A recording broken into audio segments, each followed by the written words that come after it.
Oke, assalamualaikum warahmatullahi wabarakatuh. Di sini nama saya Aris Munandar. Di sini saya mengajar atau mengampu mata pelajaran bahasa Indonesia. Di sini saya akan menerangkan bab yang pertama untuk kelas 8 mengenai tentang berita. Ya, kita akan membahas mengenai tentang mengidentifikasi informasi dalam teks berita tentang objek. Objeknya itu baik berupa sekolah, tempat wisata, tempat bersejarah, dan atau suasana pentas seni daerah yang didengar atau dibaca. Menginjak ke materi, kita akan mengetahui apa yang dinamakan berita. Berita adalah atau teks berita adalah teks yang melaporkan kejadian, peristiwa atau informasi mengenai sesuatu yang telah atau sedang terjadi. Penyampaian berita ini bisa dilakukan secara lisan yang sering kita dengar dan melihat di televisi, dan secara tulisan yang dapat kita baca di media cetak, contohnya koran. Perhatikan dan dengarkan contoh berita berikut ini. Simaklah. Polisi akhirnya menetapkan seorang tersangka dalam kecelakaan maut di Tol Cipali, Majalengka, Jawa Barat. Karena mengantuk, sopir mobil pick-up atau bak terbuka menyebabkan kecelakaan yang menewaskan 5 orang dan melukai 3 orang lainnya. Untuk memastikan kronologi dan penyebab kecelakaan, Minggu siang Korlantas Mabes Polri dan Polres Majalengka melakukan olah tempat kejadian perkara di Tol Cipali kilometer 154-800 Kertajati, Majalengka. Usai meneliti lokasi dan bangkai kedua kendaraan yang terlibat tabrakan, dan berdasarkan keterangan 2 saksi, Polres Majalengka menetapkan Karim, sopir mobil bak terbuka, sebagai tersangka. Untuk tersangkanya sudah kita tetapkan ya tadi malam berdasarkan gelar perkara kemarin dengan tim dari Polda. Untuk tersangkanya adalah saudara Karim ya, karena kelalaiannya mengakibatkan orang luka berat dan meninggal dunia. Kecelakaan antara sebuah minibus dengan mobil bak pengangkut ayam terjadi pada Sabtu dini hari. Mobil bak terbuka melaju kencang dari arah Cirebon menuju Jakarta. Di lokasi kejadian kendaraan oleng ke kanan hingga masuk ke arah berlawanan dan menabrak minibus. Kerasnya tabrakan membuat kedua kendaraan terbakar. 5 orang meninggal dunia dan 3 orang terluka. Ridwan Pamungkas melaporkan dari Majalengka, Jawa Barat. Ini adalah contoh berita yang disajikan dalam media cetak. Dilihat, contohnya ada di sebuah koran. Oke, tadi kalian sudah melihat contoh dari sebuah berita, baik yang melalui televisi atau yang bisa kita lihat dan dengarkan, dan contoh berita melalui media cetak atau koran. Sekarang kita akan membahas mengenai ciri-ciri dari sebuah teks berita. Oke, ciri dari teks sebuah berita yaitu menarik. Dalam sebuah teks berita disajikan dengan judul yang menarik perhatian sehingga orang akan tertarik untuk membaca teks berita tersebut.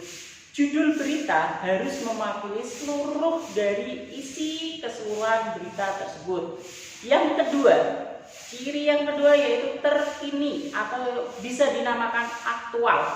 Suatu teks berita harus merupakan peristiwa yang masih hangat atau baru, sehingga masih ramai menjadi dibicarakan oleh orang. Yang ketiga, dapat dipercaya atau dinamakan faktual. Udah jelas ya, teks berita harus berisi fakta atau peristiwa nyata. Bila kejadian yang disampaikan bukan fakta, maka kejadian tersebut tidak dapat disebut sebagai berita. Ciri selanjutnya yaitu diterima oleh masyarakat. Teks berita harus seimbang atau berimbang. Maksudnya, teks tersebut tidak memihak siapapun, sehingga berita tersebut dapat diterima oleh masyarakat luas.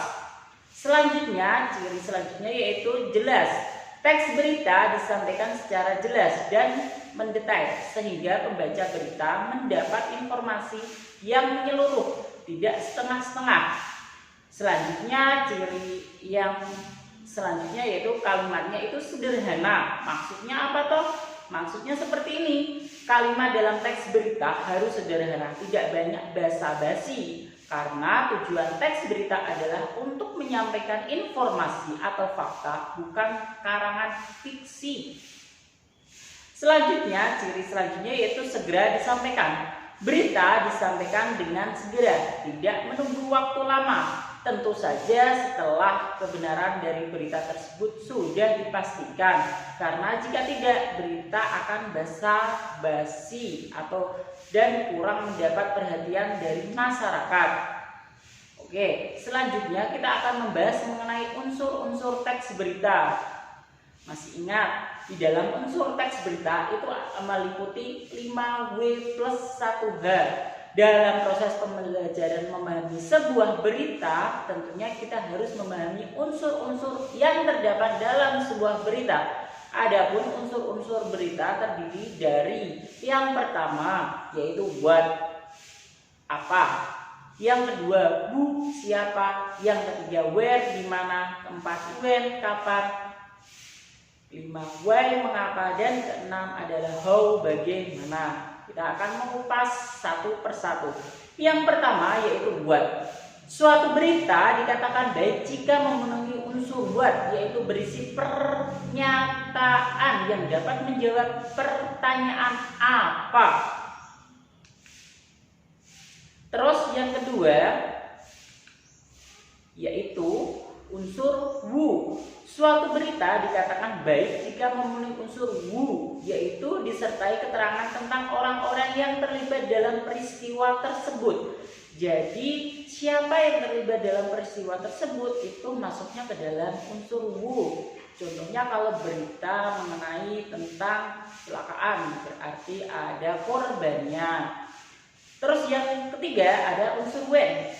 Suatu berita dikatakan baik jika memenuhi unsur when, yaitu menyebutkan waktu kejadian peristiwa tersebut yang sedang berlangsung.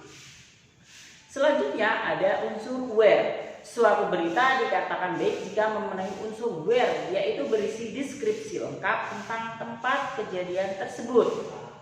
Yang kelima ada unsur why. Suatu berita dikatakan baik jika memenuhi unsur why, yaitu disertai alasan atau latar belakang terjadinya peristiwa tersebut. Yang keenam atau yang terakhir adalah unsur how. Di sini di unsur how, berita itu dikatakan baik jika memenuhi unsur how, yaitu dapat dijelaskan proses kejadian suatu peristiwa dan akibat yang ditimbulkan dari peristiwa tersebut. Sudah paham mengenai unsur 5W plus 1H? Ya. Di dalam sebuah berita tadi itu sudah ada unsur 5W plus 1H. Sekarang kita akan mengetahui struktur teks berita itu digambarkan seperti piramid terbalik. Bisa dilihat pada gambar di bawah ini. Dilihat. Di sini struktur teks berita digambarkan seperti piramid terbalik. Bisa dilihat. Di sini ada lead, ada body atau detail, biasanya penting, ada tail atau bisa dikatakan judul, ada kepala berita, ada tubuh berita, dan ekor berita. Oke, sekarang kita akan bahas piramid terbalik tadi mengenai struktur berita. Yang pertama ada lead atau prioritas utama penting. Bagian paling atas adalah lead atau kepala berita. Wah, berita ada kepalanya ya. Merupakan puncaknya. Pada urutan paling puncak yang menempati derajat prioritas utama, pentingnya informasi ini. Wartawan harus menuliskan informasi utama. Setidaknya pada bagian ini wartawan harus menjawab sebagian besar unsur 5W plus 1H tadi yang sudah saya terangkan. Karena begitu. Kenapa begitu? Jika pemotongan berita yang dilakukan editor karena keterbatasan halaman, berita ini masih memiliki arti dan layak sebagai sebuah berita. Yang kedua, bagian kedua ada next atau sangat penting. Bagian kedua dari atas adalah next atau dinamakan leher berita. Bagian ini adalah urutan yang sangat penting. Bagian ini disebut neck atau leher karena umumnya merupakan peralihan alur atau penyambung alur ide berita yang ada pada bagian lead atau kepala berita untuk dilanjutkan pada gagasan-gagasan yang tertuang pada bagian berikutnya yang menempati derajat prioritas lebih rendah. Selanjutnya ada bagian body atau bagian yang penting. Berikutnya adalah bagian body. Umumnya merupakan penjabaran dari gagasan berita yang termaktub dalam lead dan neck. Penjabaran ini bisa merupakan jawaban why atau jawaban dari mengapa dan how. Jadi di bagian body itu adalah jawaban dari yang sudah diceritakan atau sudah diinformasikan di bagian tadi, di bagian lead dan neck. Body lanjutan atau bagian tail atau ekor ini biasanya kurang penting ya. Dan yang terakhir adalah bagian body lanjutan atau bagian ini mencantumkan berbagai data yang tidak terlalu penting ditempatkan. Misalnya apa saja toh, kenapa tidak terlalu penting tapi sudah masuk ke dalam strukturnya. Itu biasanya memuat apa saja? Biasanya daftar nama orang yang mengalami kecelakaan atau hal-hal lain yang jika dihilangkan oleh editor tidak terlalu berpengaruh terhadap substansi atau pokok bahasan berita tersebut. Dan tadi ya, bagian berita atau struktur berita digambarkan seperti piramid terbalik. Ada lead, ada neck, ada body lanjutan, ada tail. Ya. Sekarang kita akan membahas mengenai unsur-unsur dalam pembuatan berita. Yang pertama, unsur pertama yaitu unsur aktual. Unsur aktual yaitu mengandung unsur terkini atau unsur terbaru, terhangat, baru saja atau sedang terjadi. Pengertian terbaru bisa merupakan fakta terbaru yang ditemukan dari suatu peristiwa lama atau peristiwa yang baru saja terjadi. Yang kedua ada unsur faktual, ada unsur aktual, ada unsur faktual. Dalam unsur faktual, kejadian benar-benar merupakan suatu kenyataan, bukan suatu rekayasa, khayalan atau karangan fakta dalam sebuah berita muncul dan diperoleh dari sebuah kejadian nyata, pendapat ataupun pernyataan. Selanjutnya ada unsur penting. Ada dua hal dalam berita dinilai penting. Pertama, tokoh yang terlibat dalam pemberitaan adalah tokoh penting atau mewakili kapasitas yang telah diakui oleh masyarakat. Kedua, materi berita menyangkut kepentingan orang banyak dan mempengaruhi kondisi masyarakat. Selanjutnya ada unsur menarik, menimbulkan rasa ingin tahu dan ketertarikan dari masyarakat untuk menyimak isi berita tersebut. Peristiwa yang menarik dan diminati oleh masyarakat biasanya bersifat menghibur, aneh, memiliki unsur kedekatan, mengandung nilai kemanusiaan, mengandung unsur kriminal dan konflik. Oke. Selanjutnya sampai situ dulu di bab atau di KD yang ini. Saya akhiri.